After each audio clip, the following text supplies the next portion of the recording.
From his first appearance in Thor back in 2011 to Avengers Endgame in 2019, Clint Barton, aka Hawkeye, has become a fan favorite amongst the MCU's ever-growing character list.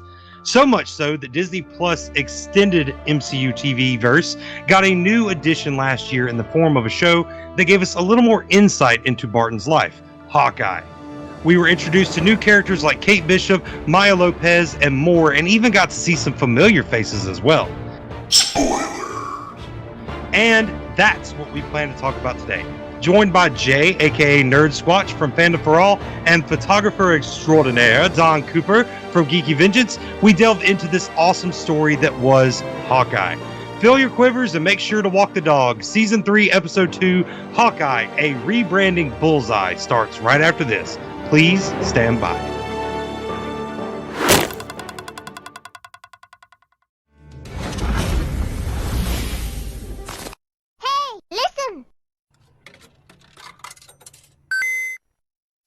This is The Bear and the Beard Podcast, Season 3. Hello there. Your hosts are just two nerdy guys, talking nerdy things. That's quite nerdy. This Nerdtastic Duo sits down every episode, sometimes with friends and guests, to explore a new topic related to nerd or pop culture. Oh yeah! They may disagree or argue sometimes. And you may not always agree with them. I beg your pardon. But please remember, this show is mostly their opinion with some research and facts added in along the way. To be fair. The overall goal is to spread knowledge and love throughout the fandoms and to have fun doing it. Welcome to the conversation. Let's get nerdy with it.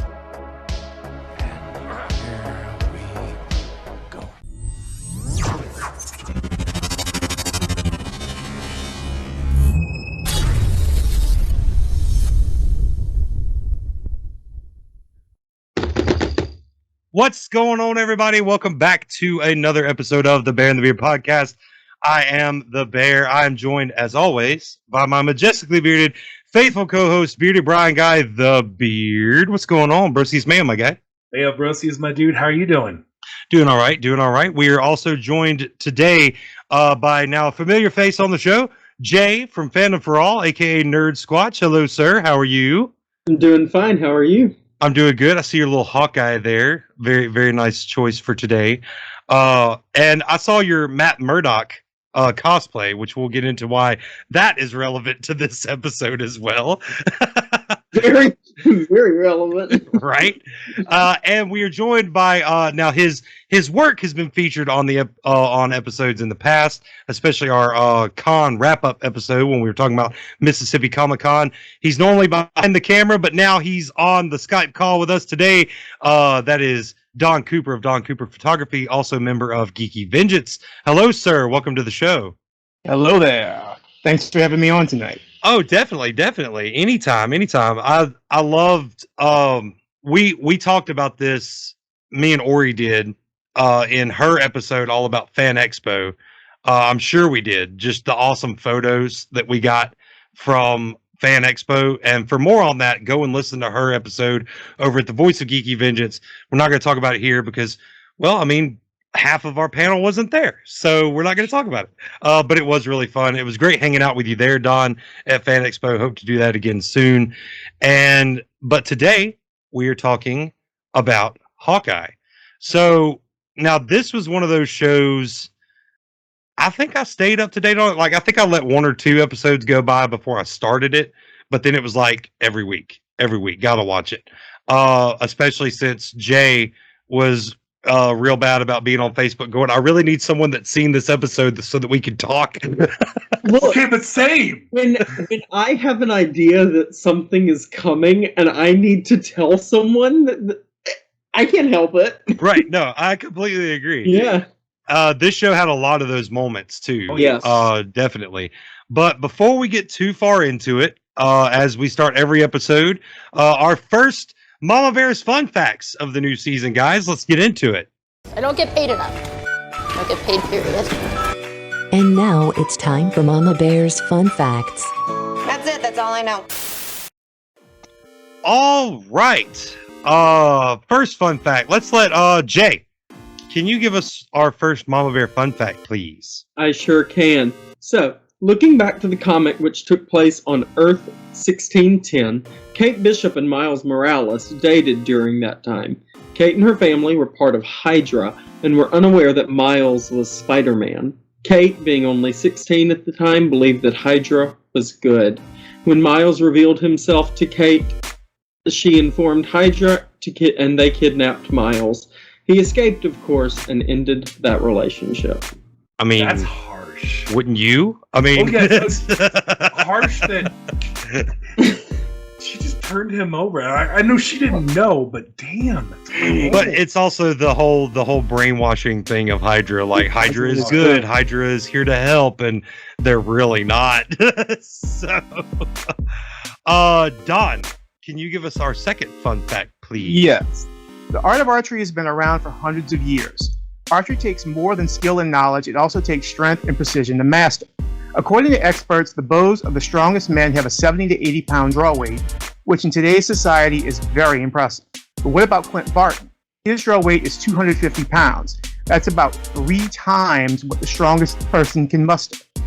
This makes him one of the strongest non-metahumans in the entire MCU. The amount of power needed to pull back a bow with that much weight is unbelievable. FYI, DC fans, Green Arrow's bow is between 103 to 125 pounds. Now we know there is no competition there. Oh, don't tell me that. That's my favorite DC character. Really? All right. Well, at least he's probably still made the hottest chili. So This is true. That's awesome, though. So I didn't know that. Like, and that they of course don't talk about that during the show. They don't. It's not like he's going around talking about, yeah, this is a 250 pound draw weight. Like, but yeah, that's really cool. I did not know that. There's always finding them good fun facts. Mm-hmm. Yeah. This other Or one, fun novels in this case. Yeah. the other one, that's true too. Mine's not so much a novel; it's a short story, but it's a beautiful one. Okay. Jeremy Renner and Haley Steinfeld both learned American Sign Language to welcome Aliqua Cox to the set. I hope I said that right. But yeah, that's amazing. That's interesting too, because when I was doing my little bit of research for this, she's actually an amputee. She's actually deaf. So like with the Eternals, like with Makari, we talked about how that is an awesome level of inclusion and that's even taking it a step further. Like, Jeremy Renner actually learned American Sign Language so he could actually do the sign language in the show, which is really cool. Last fun fact here, gonna wrap it up with Maya Lopez, known as Echo. She's getting her own show on Disney Plus, and I love that. First appeared in Daredevil number 9 back in December of 1999. Created by writer David Mack and artist Joe Quesada, I think that's right. She was the adoptive daughter of the Kingpin. The character has been depicted as a supporting character of Daredevil, a Native American, and one of the few deaf comic characters. Her quote-unquote Echo, guys, includes a white handprint that covers most of her face. She first appeared as Ronin in the new Avengers, number 11, in November 2005, created by writer Brian Michael Bendis and artist David Finch. The Ronin Identity was an attempt to create a mystery after the apparently male character was depicted on several comic book covers, including common guess that Ronin was actually Matt Murdock, though it was eventually revealed to be the original intention, despite intentionally denying that this was the case. However, Avengers: The Ultimate Guide revealed Ronin to be Maya Lopez weeks before the slightly delayed release of the Avengers number 13, where Ronin's true identity was belatedly revealed. So that's kind of funny that the guide actually gave it away before the issue came out. Like, that doesn't normally happen, but that's pretty interesting. That's pretty cool. So thank you, Mama Bear, for those fun novel facts. And my great short story. and your great short story, Brian. Thank you for those. We'll get into those at length further on in the episode, of course. So interesting to find out that she was Ronin first. So so she's always been tied to the Ronin story. That's pretty cool. I didn't know that because I'm not a huge Daredevil fan. I know, strike me with lightning. I beg your pardon. I don't hate Daredevil at all. I just never got into him.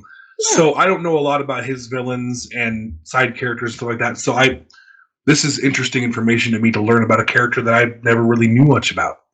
If you're ever bored and just want to watch something, the 3 seasons of the Netflix show are actually very good. I tried getting into it a few years ago, but I might be able to appreciate it more now that I know how awesome. You do not, however, have to go back and watch the Ben Affleck movie. That you do not have to do. I saw that as a child. But Bear, I have a question. If we're preparing for Multiverse of Madness by watching all the old Marvel movies, just in case, you don't know, Ben Affleck could show up in that movie, man. I mean, he could, but with Kevin Feige already coming out and saying that Charlie Cox would be the MCU's Daredevil from now on, which that's a spoiler for another episode, because we haven't talked Spider-Man No Way Home yet. There's enough rumor circulating around it as it is. Mm-hmm. But with that being said, I don't see that happening, but I wouldn't be opposed to it. Like, especially if he gets a redemption like Andrew. Oh, well, that's another spoiler for another time. Let's move on. CGI Ben Affleck Daredevil just shows up. Yeah, there are a little. They're moving forward. There are probably going to be spoilers for Spider-Man No Way Home. It's been out. We just haven't done an episode on it yet. As a matter of fact, it's our next episode. So, and we're not going to talk about it, but we might reference. Yeah, we might mention stuff because these correlated. Spoilers. This was supposedly, so that's something we could start talking about with the show too. When it took place at Christmas. But the writers said that this took place the Christmas after. Yep. After Spider-Man No Way Home. Spider-Man No Way Home takes place during the summer, and then this is supposedly the Christmas after the events of that movie. So. And I don't think that was a coincidence at all. They're trying to mirror these because I think in the future we're going to see Spider-Man and her team up. Well, I'm also big betting on Spider-Man 4, and I know we said spoiler warning, so I'm good, right? I can. Yeah, no, you're good. I definitely think Spider-Man 4 will have a lot more Matt Murdock in it. A lot more Matt. Yeah. I'm definitely thinking, and the villain could even be Vinny D once again, which I'd be totally fine with.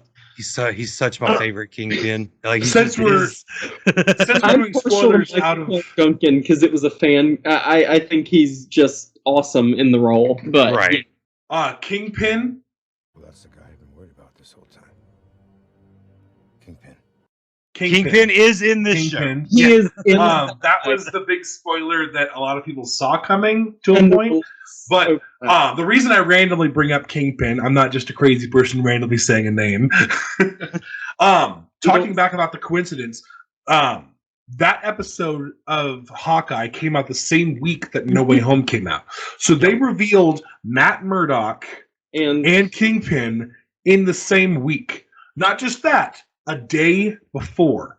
Mm-hmm. Right. A day in between. That is not a coincidence because those characters obviously go together. Right. Yep. So they're both from the same Netflix show, which they didn't everyone's like, is it canon? Well, now it's canon parallel. You know? I'm watching. I'm watching it again after No Way Home for some perspective, and I would totally be fine with them just saying everything happened. We're moving forward. Yeah. This was canon, and now we're moving forward. So the big thing I really want to talk about with this show is the pace it took to get to where it got. It didn't start off with just holy theories. It started off very slow, where we actually see Kate as a child. And I got to say, out of all of the awesome scenes we got throughout the whole show, I still think the first scene we got was the best. Going back to the Battle of New York. I love that scene. Yep. Anytime Disney takes us back to a earlier movie and just does it in such a way where it's like, yeah, if the camera had panned over here, this would have been, you would have seen this happening. Or if the camera had panned here, you would see this character doing this. I love that. Like, they did it a lot in Endgame. They had to, because time travel, because wibbly wobbly, timey wimey stuff. But for this, it wasn't a time travel thing. It was a flashback from a different perspective, which was really cool. And to be honest, that was my favorite stunt. Like the Avengers, when he jumps off, like he'd just gotten his redemption, he had just gotten unbrainwashed, and he just lunges back. He's out of arrows. It's like, what's he gonna do? He selects that last arrow and jumps off, fires it. Like, it was a great stunt. But we also got to see it hurt a lot again, And I which can't is tell really you fun. how much I dig that from his perspective, it's like painful. Yeah. But Kate, he's like the most badass dude she's ever. Like a god. We Right. saw it from her perspective. Like Not he anything was realistic, like from heaven. Yep. slow-mo music going, the sun is Right. shining. He's Like- just this larger than life, Like Archer. a god. superhero. He's not a right? god. Yeah.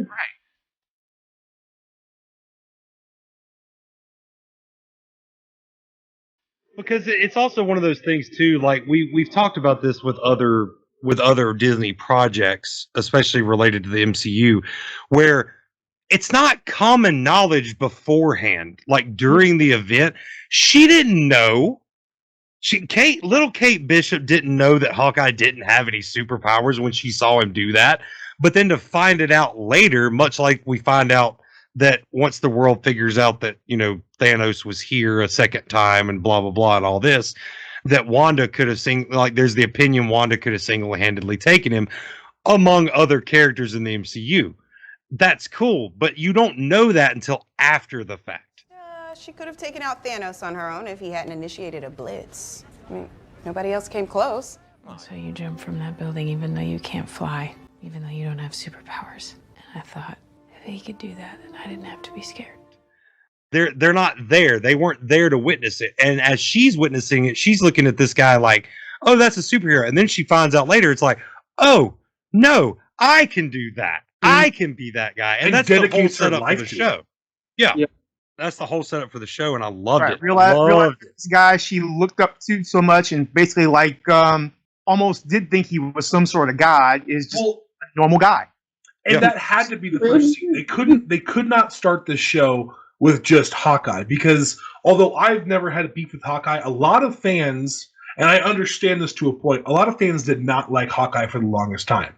He's kind of been the least favorite Avenger. So we needed the first thing we see in the show to be someone who was a fan of Hawkeye, to give us that rebranding. I mean, the episode title, of course, being rebranding. Rebranding Bullseye. Yeah, it's all That's about what branding. the show talked about. Like, she wanted to rebrand him, and that's what the show did for the character, for the fans, was rebrand him. Mm-hmm. Your problem is branding. It's a very hard brand to sell. I've been thinking about your branding issue. You need a more recognizable costume. It's the branding issue, I'm telling you. And it was it wouldn't have been the same if we didn't immediately see a character that idolized him. We had to idolize him and see through her eyes. Yep, audience insert. 100%. There had to be a stand-in character for our perspective. Yeah. The relatable, like that she looks up to these people. She thinks they're awesome. She's trying to be them, which, and I had this thought, and y'all let me know what you think. The only thing she didn't do was try to join S.H.I.E.L.D. as an adult. Well, but S.H.I.E.L.D. I think at that point, S.H.I.E.L.D. was S.H.I.E.L.D. was a lot dismantled more by the time secret. she became an adult. Like, S.H.I.E.L.D. wasn't there. So, but that's like the only thing she didn't do that Hawkeye did. I just thought of something. Oh no! You guys know the old Batman joke that his real power is money. Well, yeah. Technically, hers is too, because she got trained and all this stuff all through her life, and it's because she had a lot of privilege. Yeah. Okay, so that's actually a great transition too, because let's talk about her polar opposite from the show, which is Maya Lopez, Echo, who had nothing. Her dad was a crime guy, but as we know, crime doesn't pay, kids. So, it's not like she was living in luxury. She didn't get all this awesome training and stuff unless it came from like villains, criminals. The jumpsuit mafia might have trained her to do some stuff, which we got to talk about them later too. I love the jumpsuit mafia. That is the easiest cosplay now ever. It's everywhere. Oh my god, I didn't even think of that. Yeah. Mississippi Comic Con. We definitely need to talk about that, bro. Yeah, Yes. we have to talk about We that. have to bro. talk about this. We have to talk about that, bro. We have to talk about Apologies that. to any Russians who are hearing our terrible accents. Yeah, look, hey, I don't mean to offend. It was just a funny thing from the show, and I love that. But Maya being Kate's polar opposite from this show, essentially, was, she had nothing, but she was taught from very early on, like, look, you're different. You're gonna have to fight. It gave me very much Boy Named Sue vibes, like from like the Johnny Cash song. Like, you're different. I'm going to try to, I'm going to try to teach you, but what you have to realize is you're going to have to fight if you want a life. Mm-hmm. And she did, and it was awesome. And I love that they did have that polar opposite, that she was the villain of the show, because I honestly thought, because of the way Black Widow ended, that Yelena was going to somehow become the villain of the show, the one always getting in the way. And although she was in it, and we do have to talk about Yelena later, I want to stay on Maya. The fact that was a little bit of a mislead, and everyone thought that Maya was going to be the lesser character, but she was the shining star as the villain. I mean, as much of a villain as these shows have, I've mentioned in the past, none of our villains in these shows have really been full-on, like, evil villains wanting to take over the world or anything. But they're people with issues, basically. Mm-hmm. Disney's doing an amazing thing where they're like, here's a villain that's not actually a villain. They might be working for this other person that's not actually a villain. But with this show, we actually did have a villain. It was Kingpin. Kingpin shows up in like the next to last episode, or and something he like makes that. Quite the entrance. Yeah, he's the villain. He's the true villain of this. Yeah, I mean, yeah, he's as much of a villain as White Vision was in WandaVision. Like the villain that shows up at the end for that final life or death fight, but hasn't been the villain of the whole show. Right, absolutely. Or then there was also Kate's mom. Do you know how mad? You mean gaslighting? Yeah. I am so mad that she didn't turn out to be Madame Mask. I am so disappointed. I'm disappointed in her for that jab she had. That is the. Is this what heroes do? Arrest their mothers on Christmas? Wow. Apparently, when their mothers are criminals. When their mothers kill someone and are involved in a plot to have someone else killed. Right. Yes, I do. Can we talk about Jack for a second? He just loves swords, man. The fact that I thought he was the villain most of the show. I was ready for the big reveal that he was behind it all, and then it was actually her mom. I'm like, oh, so he's just an idiot.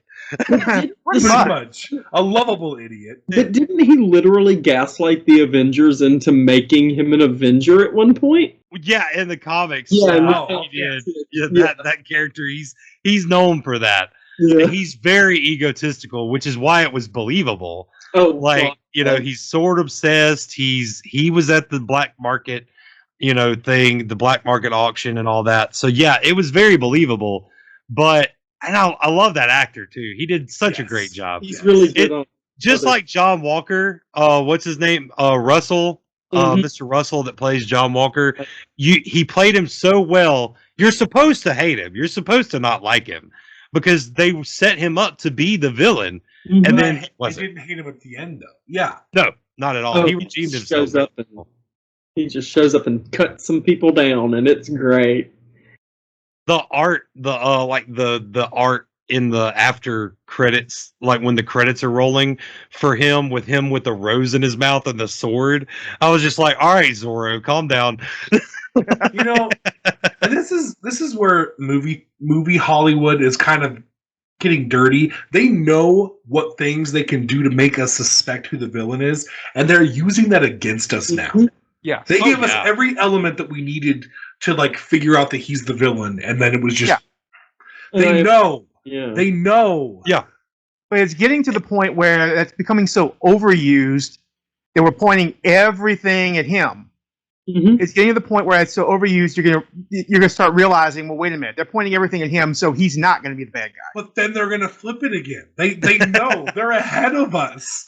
5 more years from now, they're gonna flip it to where they're gonna point everything, and everyone's like, he can't be the villain. They're pointing at him, and then it is that guy. Yeah. Kevin Feige has us by the freaking chain. I think the fandom is going to be the very same way with Wanda Maximoff. We're going to be so torn on whether or not she's a real villain that when whatever happens, it's just going to cause such discourse. I'm sorry, she'll never be a villain to me.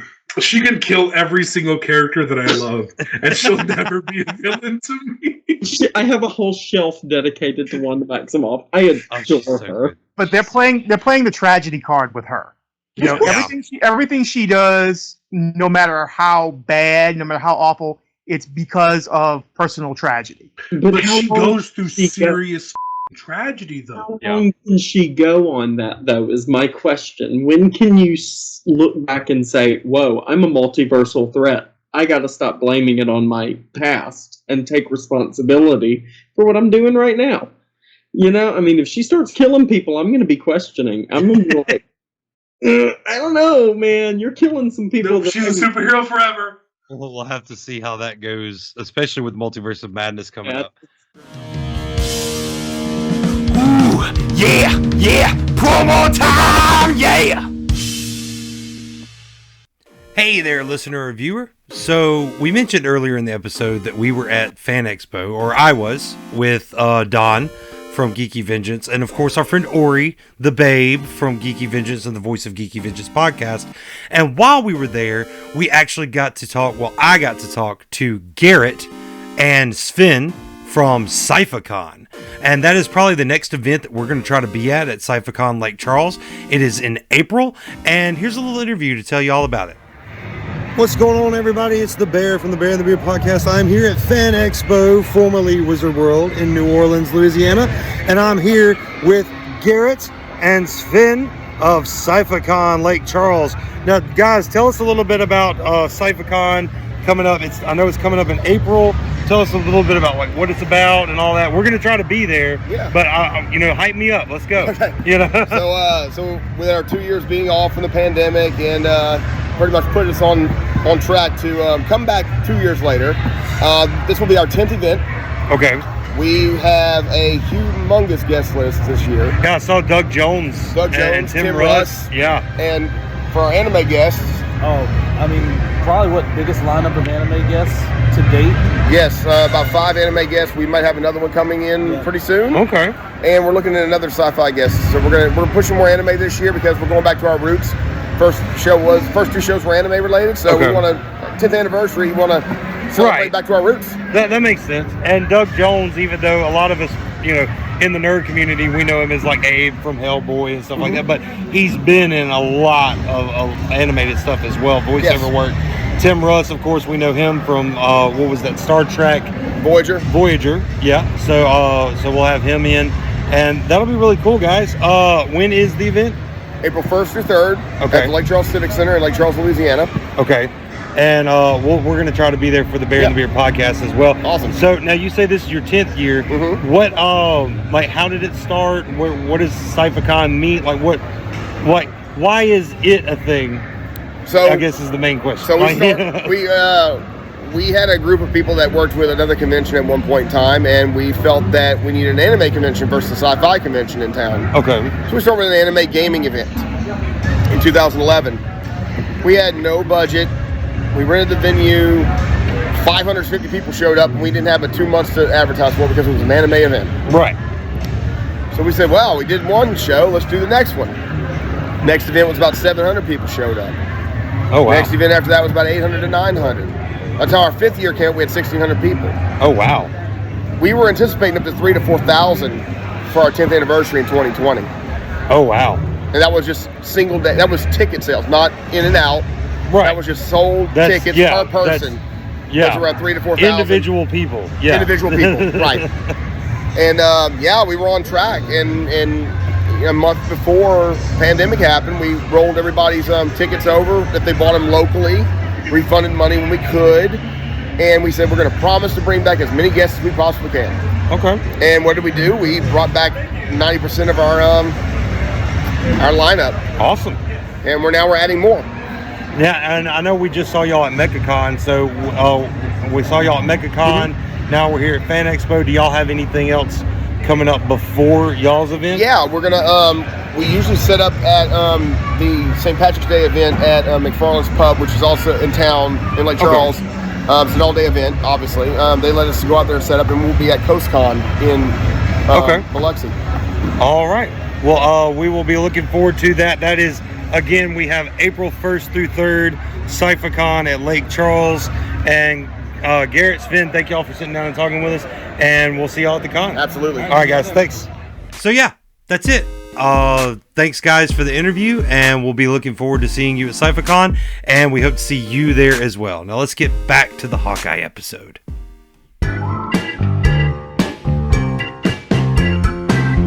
Transition. Use them variants good, aren't they? Real quick, this doesn't have anything to do with Hawkeye, but we were talking about Wanda. Back to our Eternals episode, our like 4-hour documentary. Just I feel like we did on that show, on that movie alone. It's now on Disney Plus. A lot of people are giving it a rewatch, as we suggested in our show. Not that they listen to us, but we did suggest that. And now people are starting to realize, it was actually really good. Yeah. And a correlation to that was I saw a meme. It was like, all right, so you're telling me that Gilgamesh spent like centuries with Athena, but no one could call Wanda after Vision died. And so I thought about that, and this is how it ties into this show. The one person that would have called her was dead, and that was Natasha. I feel like because Natasha had built up that motherly kind of den mother quality, she would have been the one to call Wanda to check on her, and she was gone. So I can see that, but I mean, after Civil War, I think her relationship with Clint almost would have been. He would have been somebody that could have reached out, but he could have, yeah. But as we see in this show, he had his own going on. He doesn't really show his.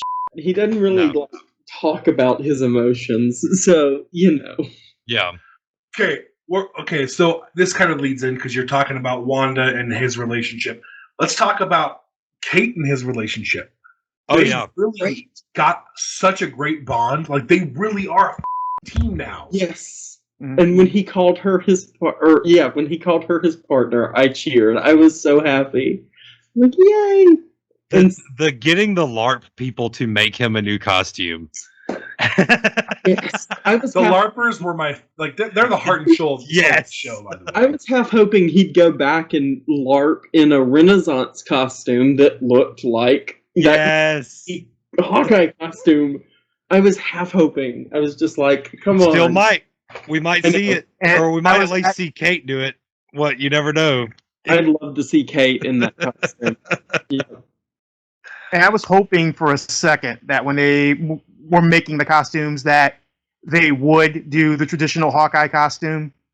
I like the new one, but I would have loved the weird headpiece. Even after she made the drawing of it, and he's like, dismissing it and everything.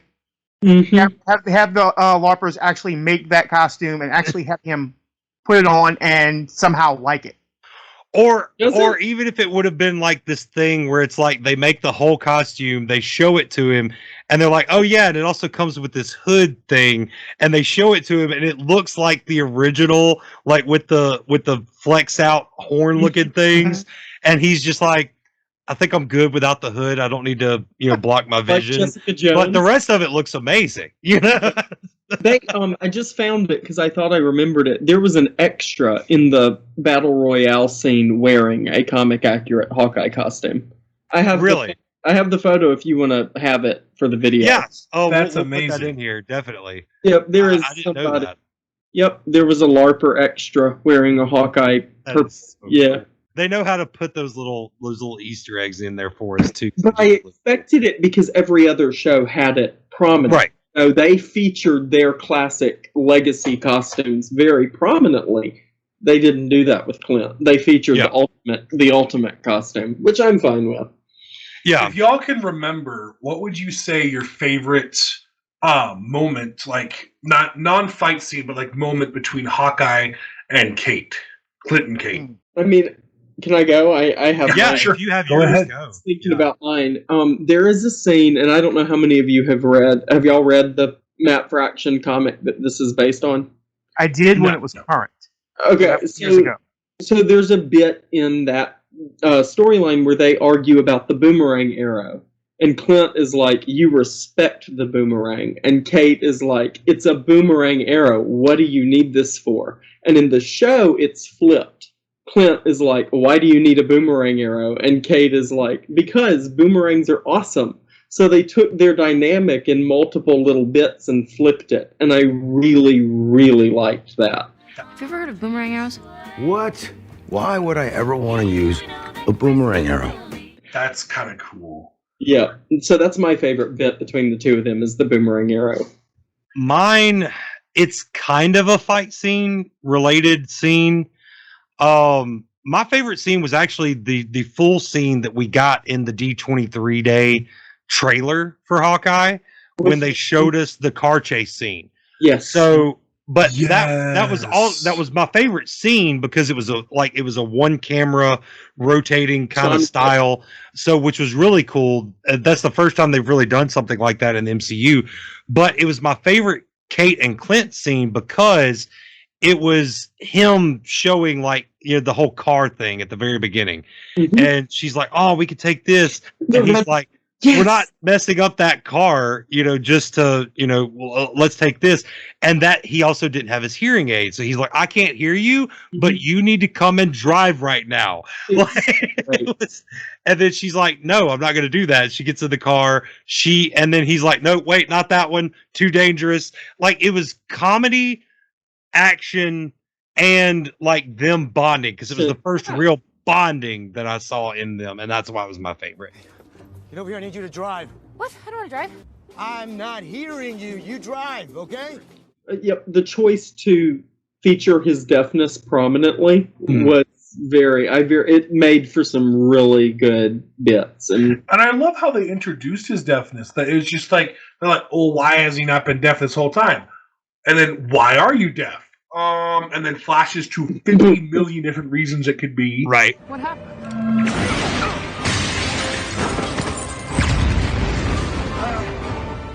Too hard to tell. Because he's fucking human. It's like, I don't know. It just happened. And I loved a moment where he didn't have his hearing aids.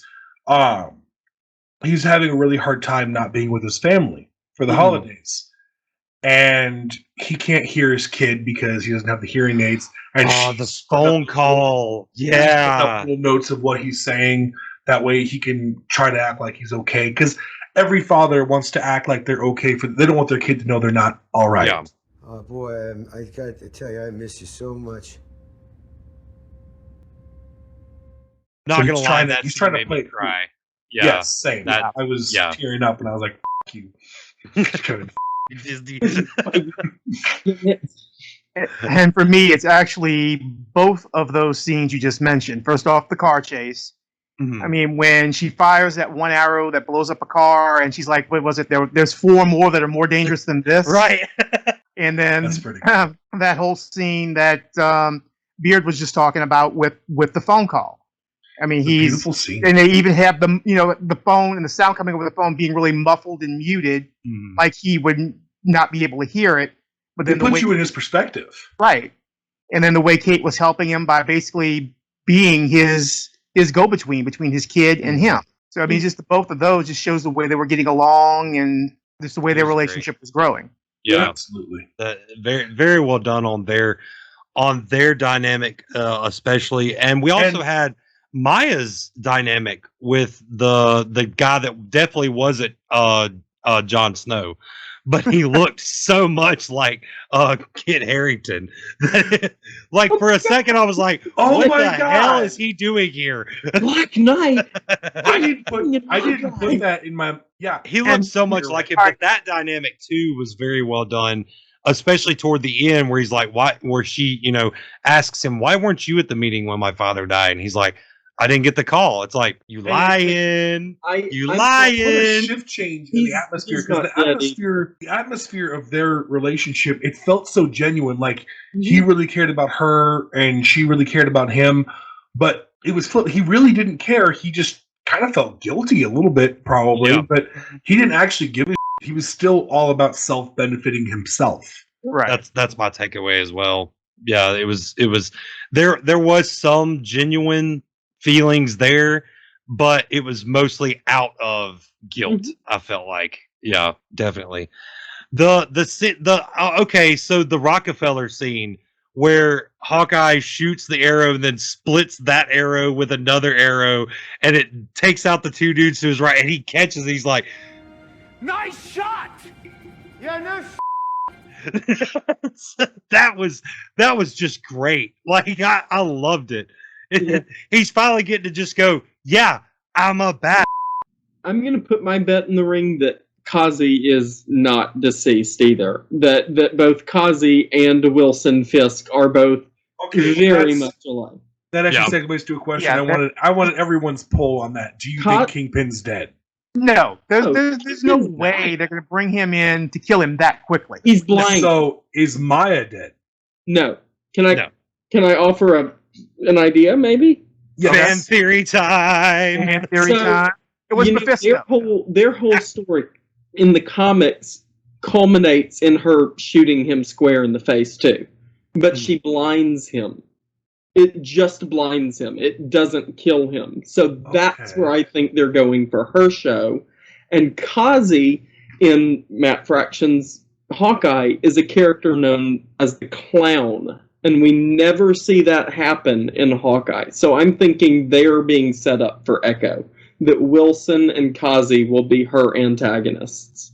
I think, and Do that's you a think great we'll choice. ever see Kingpin going up against Spidey? Yes, but also I hope he gets to go up against Matt while he's blind. I really hope he gets to fight Matt Murdock as a blind man.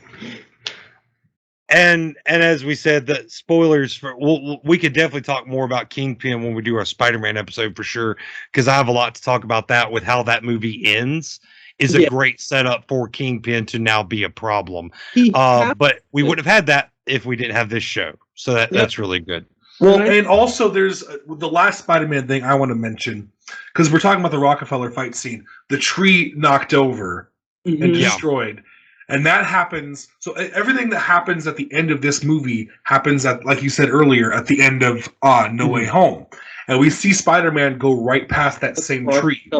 Right. And they needed us to know that for a reason.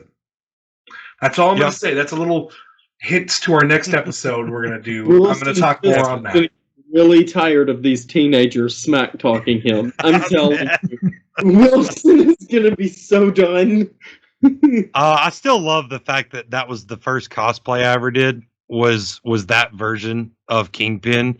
I have a photo. I'll plug it in here. Yes, I've seen the photo. It looked good. Very, very easy to do. I just shaved my face, shaved my head, put on my all black suit, grabbed a cane, and I was Wilson Fisk. It was awesome. See, if I wasn't so attached to the beard, I could do a magnificent Fisk, but the beard will never come off for sake of the cosplay. The next one I'm shooting for is I think I'm gonna do a Vandal Savage. I think that's one of my next one. That'd be dope. Yeah.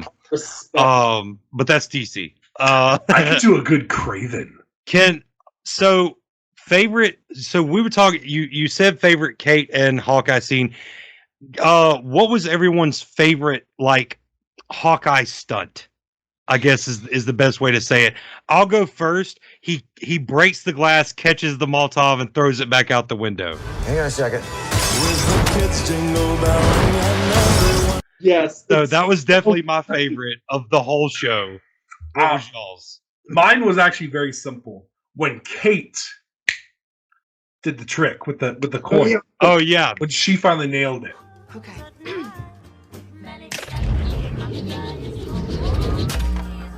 that was my favorite trick because that really showed her moving along, and I loved him doing it too. It's just that's impressive. But Even the though fact it's that he taught her how to do it is because it's a simple trick. I mean, I say simple, I can't do it, but still.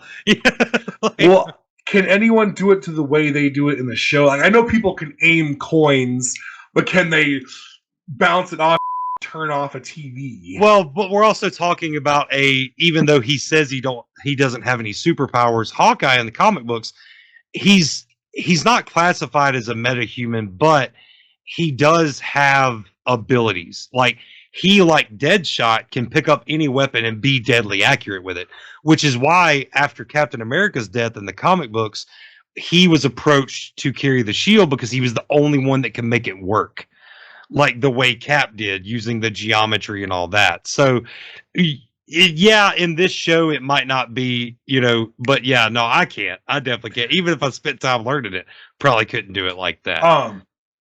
One more topic I wanted to question for you guys of. Do you think that this show is pointing anywhere towards Hawkeye leading the Avengers? I have a. He has in the comics. That's true. He led the West Coast Avengers. That's for what a I'm while. saying. I think it's leading to Clint leading the West Coast. That's what I was going to say. Yeah. Okay. I think that's Scott Lang, Shang-Chi, every Hope, and I think after Clint, maybe Hope would be developed as a leader. I really want to see that at some point because Watts has led the Avengers before. So, and that's also where we find White Vision was on the West Coast Avengers. Yeah, so that's definitely possible. Don, Jay, what was y'all's favorite Hawkeye stunt? I'm gonna let Don go first. Okay. Not so much a stunt, really. The part that really got me was the way he dealt with Kazi. In the car with the, he goes for the gun's not there. He goes for the knife's not looking for this. Yeah. And then finally, Kazi's like, "Can I have my gun back? Can I have my gun back?" And he just walks off and throws the gun in the river. Sure. And he's like, "Give me 1 second." He gets out of the car and just throws it. The Kazi's just like, "Damn." Right. Can I have my gun back? Yeah, what do you think?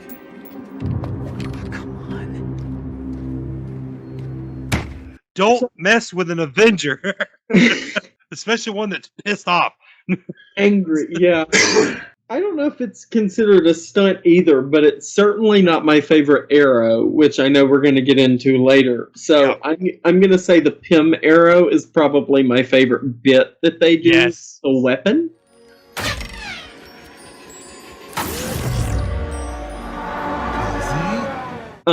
I really like the idea that after Tony Stark has died, that Hank Pym might be the one who's supplying the Avengers with their technology. He may have buried the hatchet and seen Tony's sacrifice and filled his role a little bit. I could see that. That would be interesting. And talking about that too, and I know we're going to get into the arrows in our Talk Nerdy segment.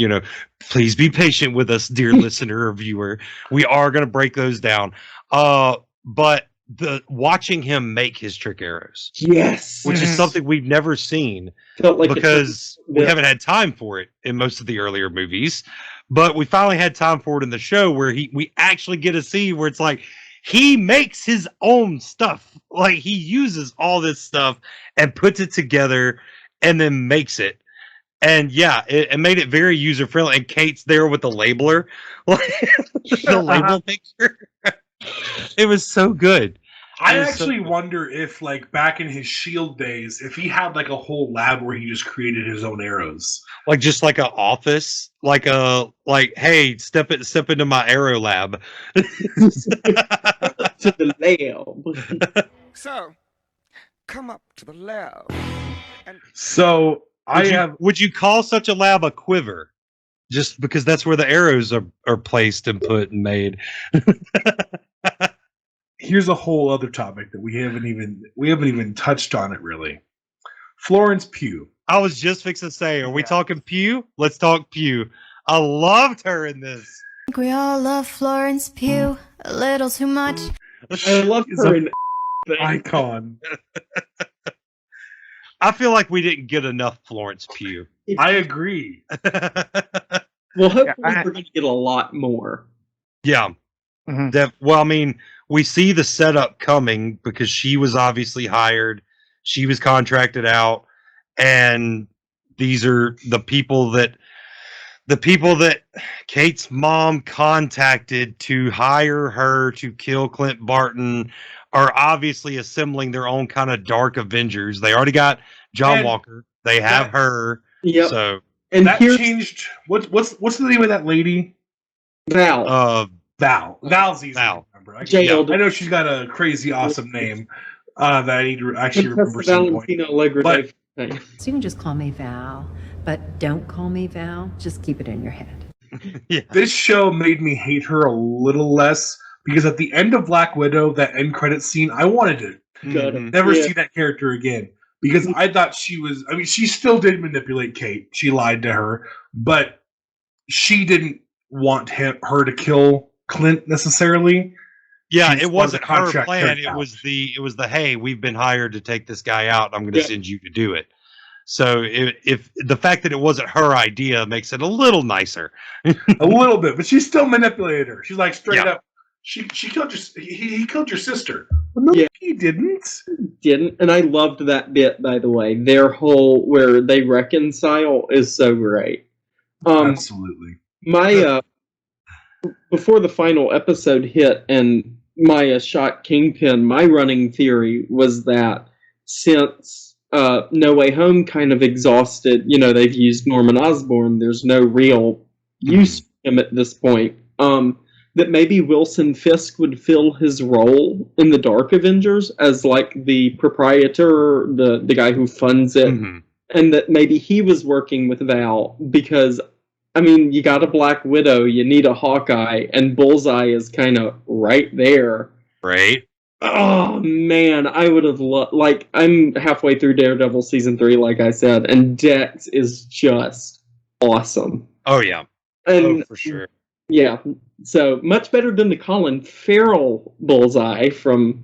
You want to talk about Ben Affleck, man. Well, again, writing. But anyway... So I actually just thought about this because I mean we've been dancing around it with all the subjects, but technically that means that Val works for Kingpin or with him because Kate's mom hired somebody. She hired Florence Pugh's character through Val somehow. Right. So how else would she have known to do that? At the very least, they're colleagues. At the very least. They're on a first name basis. So that could work. Don't you think she would have known that the FBI put somebody in like house arrest in a hotel somewhere for they would have known each other. Yeah, somehow. Possibly.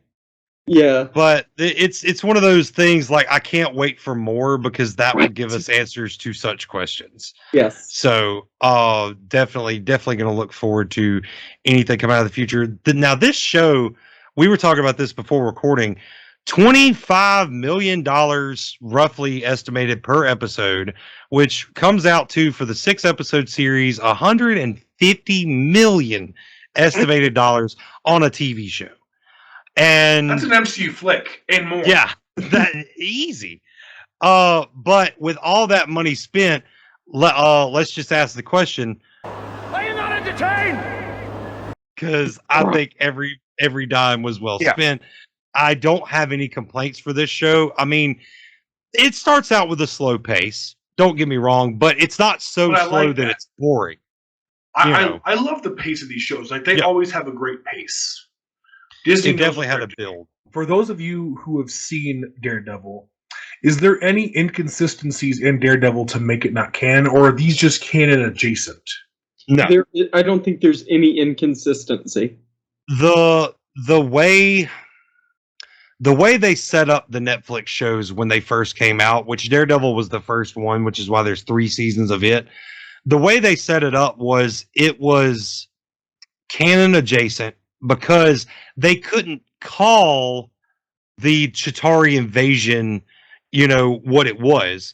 So they just used other names for it. It was, what was it? The Event? The Event. The Event. They just kept referring to it as the Event and stuff like that. And they mentioned other heroes, but they didn't mention them by name because they didn't have permission when they were making the show. The only inconsistency I can see from that whole, all four of those shows, is the fact that when the Defenders was happening, which, and I can already explain this away, but I'll just say this. When the Defenders was happening, because that was a whole like little side series that brought all four of them together, Iron Fist, Luke Cage, Jessica Jones, and Daredevil. When that was happening, why weren't the Avengers called in? Why weren't they involved? But as we said with the Eternals, it all happened so fast, there was no way for them to have known. Mm-hmm. So that's the only inconsistency, and like I said, I can already explain it away. So Daredevil could be 100% canon if they want it to. Jessica Jones even could be, as long as they don't bring David Tennant back to be a villain in the MCU, unless it's Purple Man, because he was already Killgrave. Luke Cage, same thing. I mean, nothing major happened in his show. Not that the Avengers would have been needed. Iron Fist, other than Finn Jones not cooperating behind the scenes. Yeah. I mean, other than that, I mean, all of those shows could be canon if Disney wants them to be. It's just a matter of, do they want it to be? Which, with Spider-Man No Way Home, we're starting to lean that way. Yeah. So. Yeah, I'm betting they're just going to move forward. Yep. I mean, the shows exist. The shows were popular. Why not make them canon? And I think the TV scape is still a very good place to explore that. Like, I understand people want Daredevil in a movie. We're probably going to get him as a side character, maybe even a lead. But, you know, I think shows like She-Hulk on the horizon. I mean, it's the obvious insert for Matt Murdock and Foggy Nelson to come back. I mean, she's a prosecutor. He's a defense attorney. Can we talk about the fact that Jon Favreau played... that is the best scene in No Way Home solely for that reason. Yeah, the fact that Favreau actually played Foggy Nelson. It's Foggy, yes.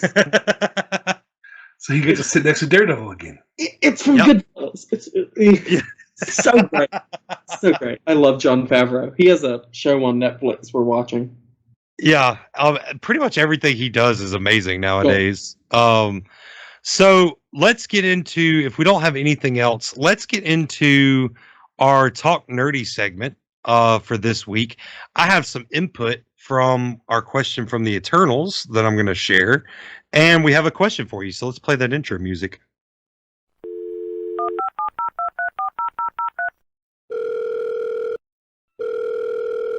Hello, can you hear me?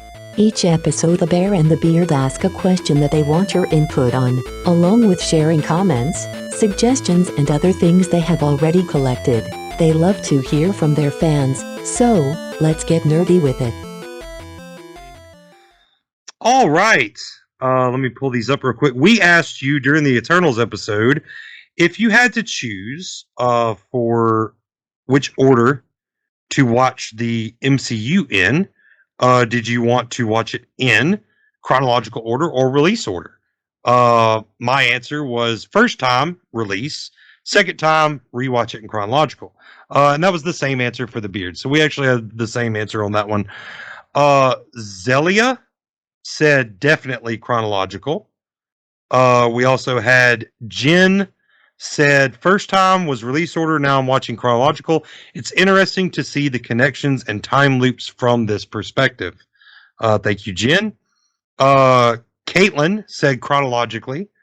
And that's our friend Kate that games with us sometimes.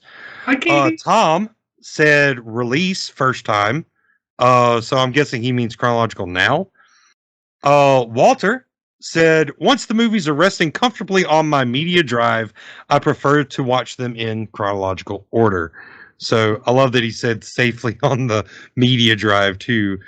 And last one here, let me find it because it was just the other day. This was Instagram comment from Venomous X1 said release order. So that's that. And for this week, thank y'all for the input, by the way, on that. For this week, we're going to ask you. This was actually, it was going to be one of our fun facts, but it's so long, so we're going to break it down here. And then we'll ask our guest panelists their favorite as well. What was your favorite trick arrow from Hawkeye? You have 12 to choose from. So there was the putty arrow, the explosive arrow, the suction cup arrow, the acid arrow, the onto grabber arrow, the Pym arrows, which they count as one, the luminous arrow, the electromagnetic arrow, the needle arrow, the trank arrow, the airbag arrow, or finally the sonic concussion arrow. So, what was your favorite? Needler. The needle arrow. That was a good one. Yes, it was so much fun to see. Don, what was your favorite arrow? I'm probably leaning towards putty just because of Kate's reaction when she shot that one. Yeah, that was great. Jay. So mine's actually surprisingly not on that list. I guess it makes one brief cameo in this show, but it's a massive part of What If. The USB arrow that he fires at the tracksuit dude and it bounces off of him. Okay. The reason it's my favorite is because that is literally the arrow that saved the world, the universe in What If. And he fires it at this dude, and it just flips off. Yeah, I forgot to put that on the list, so that makes 13. So the USB arrow, yeah, we forgot about that. Which it wasn't really a trick arrow, or at least it wasn't used as a trick arrow in this show, unless you say you were trying to trick the mafia into backing off, and then it was. So there's your trick. So I'm gonna go with the Pym arrows, just because I agree that was probably my favorite gag that they did. The little turning the truck small and then it getting picked up by the owl and carried off, like that was really cute. Except for when you start thinking about what those guys are going to go through, but whatever. So yeah, but let us know what your favorite arrow is in the comments of the posts and all the places. Here's a little outro to tell you where to do that. Be sure to send in your response to this week's Talk Nerdy topic, and any other nerdy stuff like episode topic suggestions, fan theories, or cosplay photos so we can put it in future episodes. If you think it's nerdy, we want you to share it. The Talk Nerdy links like the email and website are in the episode description as always. And don't forget you can also call or text the Nerd line. That number is in the description as well. That's all for now. Let's get back to the show. All right, yeah. Let's talk Tracksuit Mafia before we wrap it up. Just how amazing that's going to be. I think we should all get red tracksuit and just do that for Mississippi Comic Con. Like at least one day at a con. Like we just need to all be the Tracksuit Mafia. Did we have any? We didn't really have any famous actors playing any of the Tracksuit Mafia. Not that I know of. I could have seen some great actors playing in that, though. Like, I would have loved to have seen, like, Jason Statham be one of them. John Goodman. Yes. See, he'd be a good Bullseye, too, but, he's been my Bullseye. But part of the thing about the Tracksuit Mafia is it's supposed to be all these generic thugs. You're not... Right. They're supposed to be interchangeable. You could have one and just have somebody else take his place, and... and so having somebody famous play one of them, that would make him stand out, and that would be kind of beside the point of it. Mm-hmm. How about the one that asked for relationship advice from Kate, and then he makes an appearance later on? He's like, wait, no, I want to tell you, your advice went great. Please don't break my arm. It worked, bro. Then what's with the gun? I love Imagine Dragons. You mentioned the owl that picks them up, which I don't know if anybody saw this circulating when the show adapted it, but that actually happened in 2020. They found an owl in the Rockefeller Center Christmas tree, and so they added that as a little Easter egg to Really? There was a real live owl, and he looks just like the one they constructed, little brown. That's really cool. I did not know that. That's very interesting. I'm a New York nerd, so that news just plays in the back of my head. Talking about the Tracksuit Mafia a little bit more too. The fact that they chose a like an abandoned toy factory as their base of operations. Well, what was their Trust a Bro moving company? Yeah, I love Trust that. a Bro. And then Fat Man. I love that. Fat Man Auto was the other front that they did, and that's when I was like, okay, I know where this is going. I'm not gonna tell anybody, but I know where this is going. I feel like Trust a Bro was definitely because like two guys in a truck. Oh yeah, is a big thing, especially down here in the South. Like it was definitely on that level of we need a good kind of catchy name for the moving company. What are we going to call it? Trust a Bro. You know? So Wakey, bro. Come on, bro. But he's criticizing. it works. It works. I thought it was really cool. Also, one other note before we wrap things up. We haven't talked about him the whole episode, except for in the intro, the dog, Lucky. Yeah. Lucky. Yeah. I gotta admit, that was a thing that I had to actually look up. I didn't understand the reference because I never watched any, or I never read any comic books that had Hawkeye in them. So I never realized how big of a character he was. But once I figured it out, I was like, they never actually called him the pizza dog. They had that whole scene where they had the whole naming back and forth thing, and they kind of hinted towards the name, but they never actually did. She called him Kate said a name. It was like the Duke of Pizzaton or something like that. It was a play on it, but she never said it. Yeah. Yeah. I thought she called him Pizza Dog the whole time, and then at the end she called him Lucky, and it was like, oh, she said the name. She might have. I don't remember. He was such an important character, but I don't remember. I know that the guy that Grills from the Lark Group is a character in the comic, and he helps them name. I think he helps them name it. And so when he was like, and he dies in the comic, so I was like so scared. This poor man is going to be a casualty, and then he lived and got to help them. But yeah, no, the Lucky was very important. Last thing we can really talk about the Easter egg of the watch. We didn't talk about that very much, and what that kind of means for the future of the MCU. See, I didn't really understand that. If you look up the agent number on the back of that was on the back of the Rolex, that agent number belongs to Bobby Morse, who was Mockingbird in the comics. We've also seen a representation of her in Agents of S.H.I.E.L.D. But Hawkeye and Mockingbird have a weird relationship in the comics because she was essentially the replacement for Natasha when Natasha was playing double agent. And she's really just another, like, remind me, Jay, she doesn't have the sonic scream like the Black Canary. That's Songbird. That's Songbird, right. But Mockingbird is just a hand-to-hand combat S.H.I.E.L.D. agent. Okay. So what they're implying by that is that Hawkeye's wife was Mockingbird. Because he so basically Tony Stark was correct all along. Right. And Nick Fury's not just going to pay for one dude's family to be safe. Yeah. You're exactly right. But the fact that that's not her name anymore, which either means she changed her name and she isn't Bobby Morse anymore and she changed her name for that purpose, or this character was just Mockingbird and there was no Bobby Morse.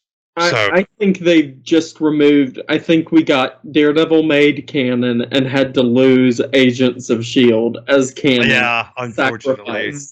I do think she is going to be. I would love a show that takes place 20 years ago. That's just Linda Cardellini and Jeremy Renner running around as Mockingbird and Hawkeye. And here was another theory that I thought of after the fact, and we can go out on this. Maybe it wasn't her watch. Maybe Bobby was her sister or something like that. Like she could be related to Mockingbird. So because it would still be her watch if something happened to Mockingbird. And if she was related to her, that would make sense. I guess it's just easier for a general audience to accept that the woman he's been married to the whole time was Mockingbird, as opposed to another past love interest. be Right. It would Mockingbird. make more sense if she was Mockingbird. Right. Yeah, it would. It would. But again, as we said earlier, we need more to be able to answer these questions that we ponder. So, and if you need more of the Bear and the Beard podcast, stick around for next week. Our next episode, we'll be doing Spider-Man No Way Home and Spidey's amazing journey to get to that film. We're hoping to have Jay back for that one. And we're also, I think we're going to have Josh and the goatee, and like we're gonna have a lot of people. It's gonna be fun. We promise not to make it 4 hours again, even though we totally could, because it's worth it. But in the meantime, we thank our guest panelists for being here this week. And you can go and find Jay over at Fandom for All. You can join the Geeky Vengeance Facebook page to find all of Don Cooper's awesome photography. He has been featured in several magazines, and you can find out all about those. We'll even link his website if you want to hire him for your professional photos, because there's no better photographer I know than the Don. Thank you both so much for being here. And in the meantime, I've been the Bear. I've been the Beard. We want to remind you, as always, to stay awesome, stay bearded, and much love. We'll see you next episode. We are out of here. Whip. Boom, cut the check. All right.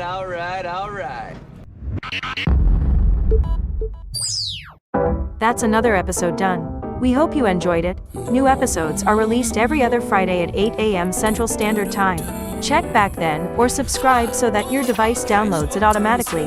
Audio episodes are now available pretty much anywhere you get your podcasts, so it's really easy to share them with all your nerdy friends. For YouTube viewers, subscribe and click that little bell so you're notified about all our new content. And Apple users, please don't forget to rate and review on the app. Rating and reviewing helps more nerds find us.